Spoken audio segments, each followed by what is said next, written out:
Olá, mundo! Sejam bem-vindos ao segundo vídeo do Beer for Devs sobre mobilidade. Hoje a gente vai continuar o assunto falando de IoT, wearables e as possibilidades que se abrem para a mobilidade com o Big Data. Então já aproveita, deixa o seu like e clica no sininho para receber todas as notificações que a gente já volta. Solta a vinheta, Lobinho!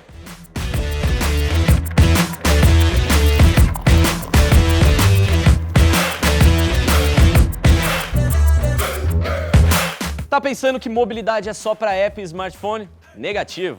Para isso a gente trouxe uma série de especialistas aqui que vão contar um pouquinho mais para vocês. São eles: Sérgio Lopes, diretor da Kaelon, Mariellen Ferreira, cientista de dados na TOTOS, Rafaele Gruber, engenheira de pesquisa e desenvolvimento na TOTOS, e Cláudio Koji, gerente de desenvolvimento TOTOS e quem vai me ajudar a conduzir o bate-papo por aqui.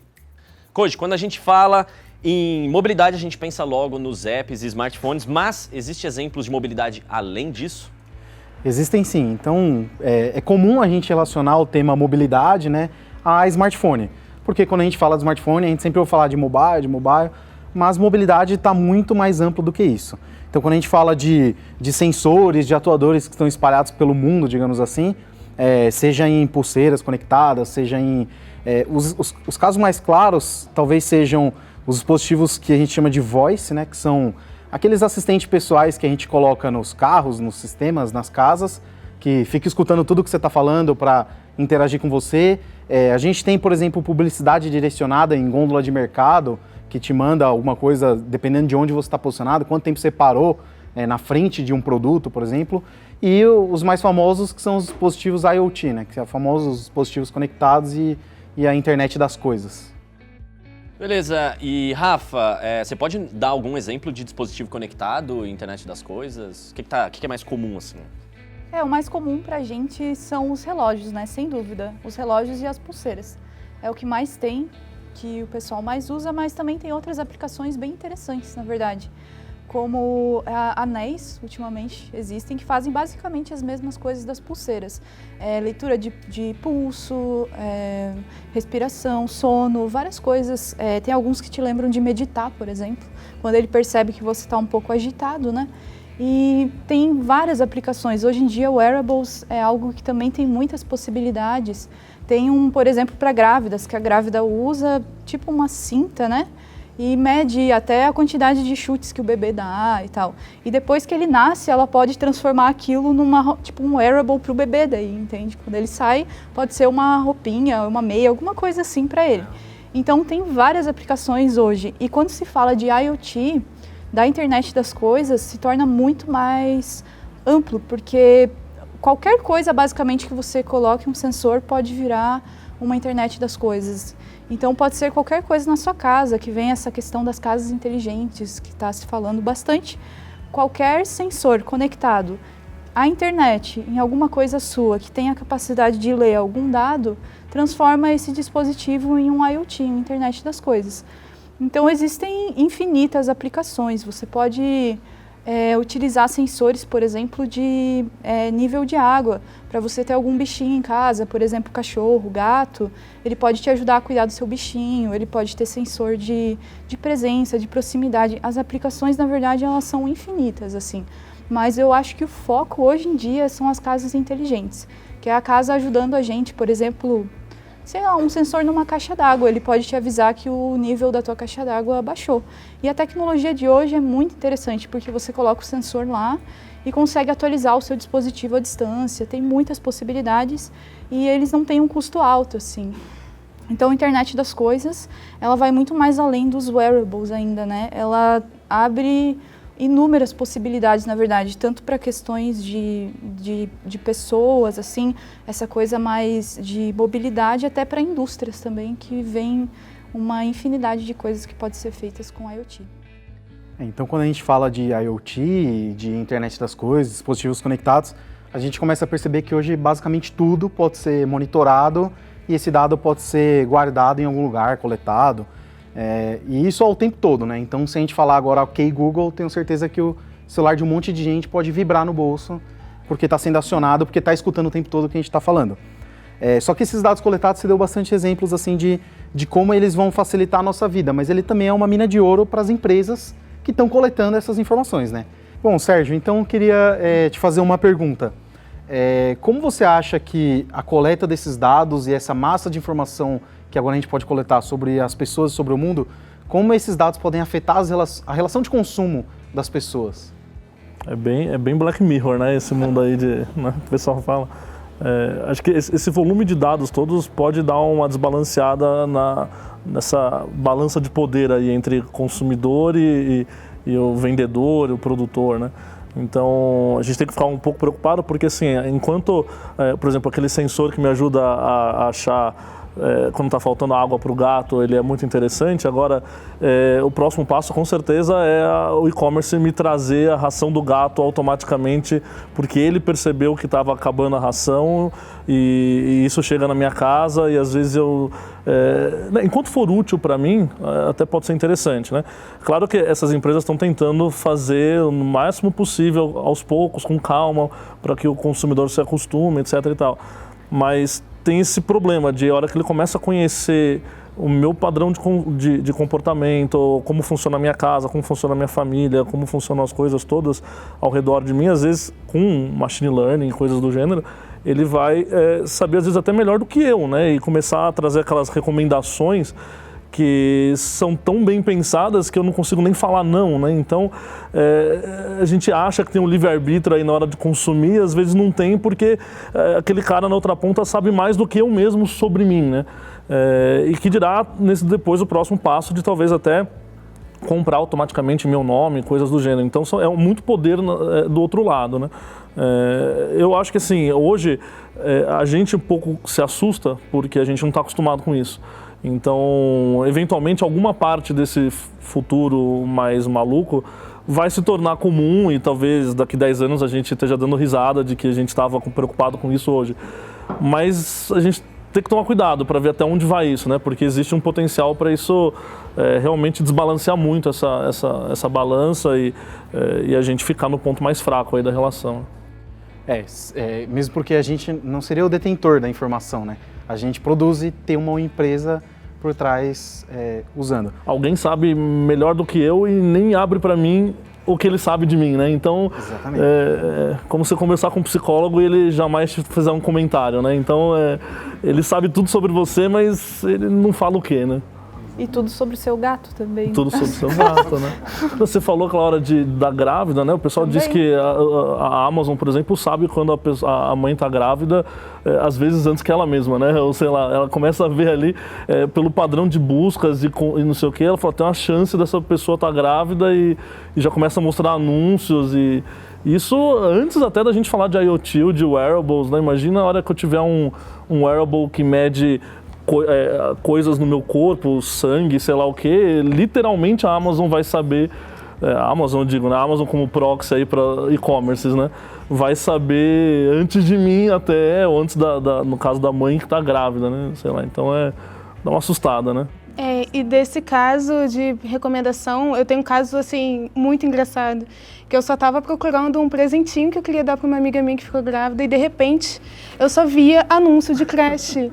Eu achei, gente, mas eu só busquei um presentinho e já estão achando que eu tenho filho. Eu comecei a receber muita coisa de lingerie no AdSense. Eu também... Não sabe por quê. Não sei por quê, não sei. Fui comprar para uma amiga.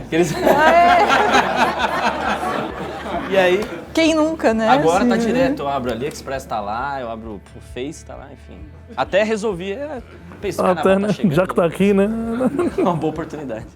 Eu acho que e ainda tem os casos quando isso é mal feito, né? Que é aquele tênis que você comprou e você fica 6 meses vendo o anúncio do tênis que você já comprou, né? Quem nunca também.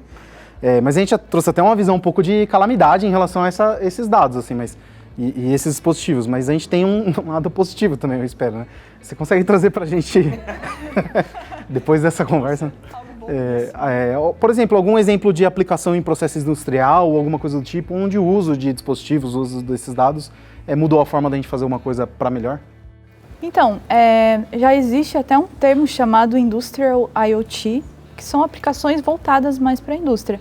Mas tem uma que, além de ser voltada para a indústria, é até humana, né? Que é para evitar a colisão de trens. Então, a partir de sensores de IoT, não só colisão, mas que às vezes o trem pode virar, alguma coisa assim.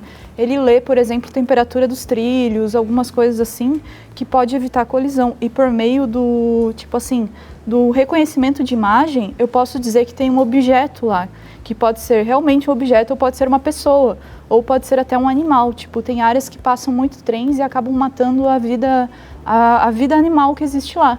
Então, além de eu identificar que tem um animal, eu posso também fazer algo diferente. Eu posso avisar aquele animal por meio de um dispositivo de aproximação que o trem está vindo. Então, eu posso fazer algum barulho que assuste aquele animal, alguma luz, alguma coisa que ele possa sair dali. Então, esse é um exemplo de aplicação que é bom tanto para os donos dos trens, né, para a empresa, quanto para as pessoas ou animais ou qualquer coisa que possa estar lá naquele trilho do trem, que pode avisar, pode evitar várias coisas, né? E daí, indo para um lado bem mais industrial, assim, tem, como eu comentei, sensores, né? Então, tudo que você colocar um sensor vai virar um IoT. Então, você pode pegar as máquinas que já existem numa indústria e fazer manutenção preventiva nelas por meio de IoT. Então, se tem uma máquina que está muito quente, se tem algum nível que baixou, você pode também pegar dados de pressão, você pode pegar... Hoje, a quantidade de sensores é infinita no mercado. Então, você pode simplesmente adequar para o que tem na empresa. E tem várias empresas já economizando dinheiro com manutenção preventiva, né? E que também pode, querendo ou não, evitar algum acidente de trabalho que pode chegar a acontecer por uma máquina superaquecida ou alguma coisa assim. Então, o IoT... qualquer coisa que você vê uma necessidade de algo que pode gerar dados, né? Dados massivos, inclusive, porque são dados o dia inteiro vindo daquela máquina, daquele trem, daquele trilho, todas essas coisas, né? Então a indústria consegue se beneficiar muito bem e ainda ajudar outras pessoas. Legal, então temos uma luz aí no fim do túnel. Literalmente. No fim, literalmente, no trilho, no caso. Então, quando a gente fala desses dados, a gente... entende que tem uma parte disso que já está sendo aplicada e muito bem aplicada, tem uma parte disso que não está sendo tão bem aplicada, mas muitas empresas já estão fazendo isso. Como que do ponto de vista técnico assim, a gente consegue garantir que esses dados que estão sendo coletados, que muitas vezes tem informação sensível no meio, que eles estão sendo guardados de uma forma segura?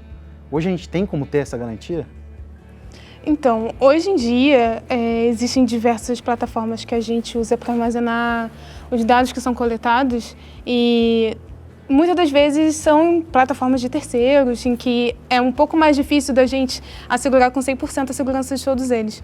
Mas acredito que hoje em dia, ainda mais com as leis de proteção de dados que estão sendo regulamentadas por aí, existe uma pressão absurda e uma fiscalização cada vez mais crescente sobre que essas empresas que estão fazendo esse tipo de plataforma realmente sejam fiscalizadas e garantam essa seguridade para todo mundo. Legal. E aí mais uma última pergunta para a gente encerrar esse bloco. Eu queria saber de você, Sérgio. A gente teve alguns casos recentes, eu vou citar dois aqui.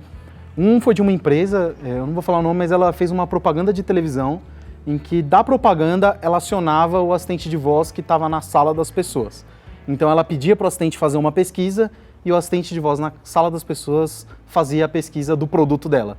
E a gente teve, essa um pouco mais antigo, mas ainda assim que gerou muita polêmica, de um óculos inteligente que já tinha uma câmera integrada. Então suscitou todo um debate de, mas uma pessoa vai ficar com um óculos, com uma câmera, filmando tudo que ela está vendo o tempo todo? Então a minha pergunta é assim, em que momento a onipresença desses dispositivos começa a representar um risco para o usuário? Um risco aí de segurança, de dados? Segurança de dados ou até da sua privacidade estar sendo invadida ali por uma empresa sem o seu consentimento, por exemplo. Perfeito. Acho que a privacidade hoje é o grande assunto, né, desse século, eu acho, porque a gente fala, por exemplo, do Google Glass, mas a gente meio que já perdeu antes, até com as câmeras de rua. E, né, a diferença é que agora qualquer pessoa tem uma câmera e imagina um dia que isso for uma lente, né, alguma coisa do gênero. O limite aí é difícil. O que eu acredito, acho que até linkado um pouco com o que eu falei antes, é que eu acho que a gente tem uma cabeça hoje de quem está vivendo essa revolução. Então a gente tem aquela tendência clássica a abominar qualquer coisa que possa colocar em risco, né, um mínimo de privacidade, alguma coisa do gênero. Eu acho que eventualmente esse ponteiro, nem sei se é ético aí, mas ele vai acabar evoluindo ou mudando, né? Então, algumas coisas que hoje talvez a gente considere inaceitáveis, a geração mais jovem já vai considerar um pouco mais aceitável e, eventualmente, algumas dessas coisas aí vão virar padrão, né? Padrão a gente achar que é filmado o tempo inteiro, talvez, né? A gente tem que ficar preocupado, claro, eu acho que com questão da privacidade, então, em que momentos você quer ter privacidade, você consegue dar um opt-out disso, né? Então, eu estou numa situação que eu quero privacidade, porque eu estou numa reunião, porque eu estou conversando com a minha família, né? Então, aquele dispositivo de voz dentro da minha casa, o quanto que ela ouve o que eu estou confidenciando ali para minha esposa numa conversa à noite, sabe? Quando a gente fala de pessoas mais vulneráveis, então de crianças, né? O quanto que eu tenho uma filha de 4 anos, então como é que minha filha de 4 anos com esse monte de dispositivos, ela não entende as implicações, então, mas ela de alguma maneira é afetada, porque ela anda na rua, ela é filmada, ela passa do lado de um dispositivo de voz, ouve o que ela está falando. Então, são limites que a gente vai precisar aprender como sociedade, né? Até onde que vai.